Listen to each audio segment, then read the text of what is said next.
talking games. If you haven't already done so, please click the like button, subscribe to the channel, and leave a comment below. Thanks. How's it going, guys? So today's video, I'm going to go ahead and go over my overclocking results for my RTX 3090 for the Win 3 Ultra from EVGA, and also like what I did to my CPU. I didn't really manually overclock it in the BIOS or anything. I don't really have any experience overclocking a Threadripper, and because the power requirements is already 280 watts for that CPU, and the GPU is pulling an insane amount of wattage. Even though I have a 1200 watt power supply, it's like you might start using an awful lot of that by overclocking both things heavily. But what I did was, I've got AMD Ryzen Master pulled up here. I'm running the processor in game mode, Precision Boost Overdrive, and what that seems to do is, it's basically an auto overclock with AMD software instead of having to do it from the BIOS. And instead of boosting to like 4.2 or 4.3, it boosts more to like 4.5, 4.5 and a half, but it cuts the number of cores in half. So you get a little bit higher per core performance, but you lose half of your cores. But for gaming, you still get 12 cores and 24 threads. So for gaming, this is more than fine. It's basically like running an R9 3900X CPU instead of a Threadripper, but I still get my quad channel memory. So for gaming, this is a better setup. And then I can always tell it to go back into creator mode whenever I want to do anything involving all of my processor cores, like deep learning or video editing and that kind of thing. And you have to reboot your PC whenever you change that setting, so that's a little bit of an annoyance, but nothing too major. Now for the video card, I've overclocked the core by 150 megahertz, 140 on the memory. Basically, you set the voltage to 100, and you set the power target to 107%. That's as far as this particular card will allow you to go. You can see that my idle temperature is in here. The temperature in my condo is 70 degrees. The idle temperature of the GPU right now is at 34 because I've manually set my fans at 73. I've had them a little bit higher than that, but for the most part, that seems to be pretty good. You can see the memory and everything are all sitting, and the power phases are all sitting at nice, in the 30s right now. They're not getting much higher than like the mid 60s on most of this stuff. Like I think the highest they went yesterday was like maybe 67 when I started working on some of this stuff. But that said, I'm going to go ahead and show you some of the benchmark results. I did quite a few from, I did like some tests from the 3D Mark suite. I did superposition again, a couple different versions of that. I did several games, including Grand Theft Auto 5 and Red Dead Redemption 2, and quite a few other games that some of which you guys might not have heard of, some of which you might have seen me do before, but this is the overclocked results of those benchmarks. So without further ado, let's get into that.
Well, you can see, guys, I'm almost in the top 100. I might have to keep playing around with this, but these are the top 100 scores for Port Royal um, for a single GPU. Of course, with two GPUs, they're way off the charts, and I'm never going to beat Kingpin because he, goes crazy with liquid nitrogen and all kinds of dumb shit. But for a single card, that's pretty crazy. But you figure I got like 14,030 something, and this is 14,068, so I'm just a hair off of that. I probably could keep playing with it, and maybe I can get into the top 100.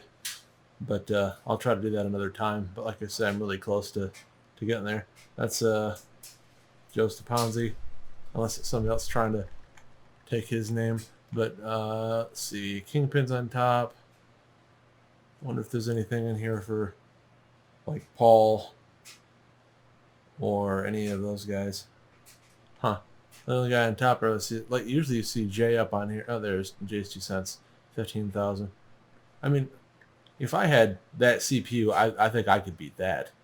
So I don't know. I wonder what cards they're using though, because again, like I've got the For the Win 3 Ultra, and I wonder like if this is with like an Asus Tough or whatever he used. I don't know if you're able to look at that specifically. That's just used an EVGA card as well, so he probably has the same card that I do.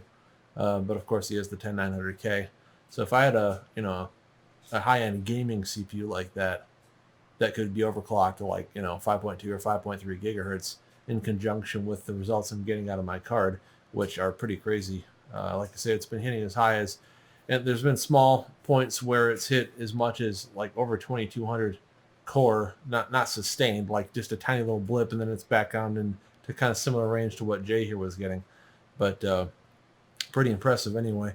Like I said, I'm just about in the top 100 right now. That probably won't last. Over time, people will find ways to crank on it, or they'll get their custom water blocks going and whatnot, or they'll, again, more people will be doing L2N or whatever the hell, whatever they want. So it's not like I'm gonna be in the top 100 for very long, but at least I'm really close. Maybe I should try it and get in there while I can before the top 100 becomes unattainable for someone like me. I mean, these are like 1 point differences pretty much as it moves up the scale for a little bit there, so I might be able to get in the the bottom top high 90s range or whatever. But anyways, hope you guys enjoyed the video. Hope this was informative. If there's anything else you guys want to see benchmarked, I guess let me know. But these are the games that I had that actually had an in-game benchmark, or of course tests like 3D Mark, where you can actually just benchmark a synthetic benchmark that you can get a score. A lot of games don't have a benchmark in them, so I could only work with what I had.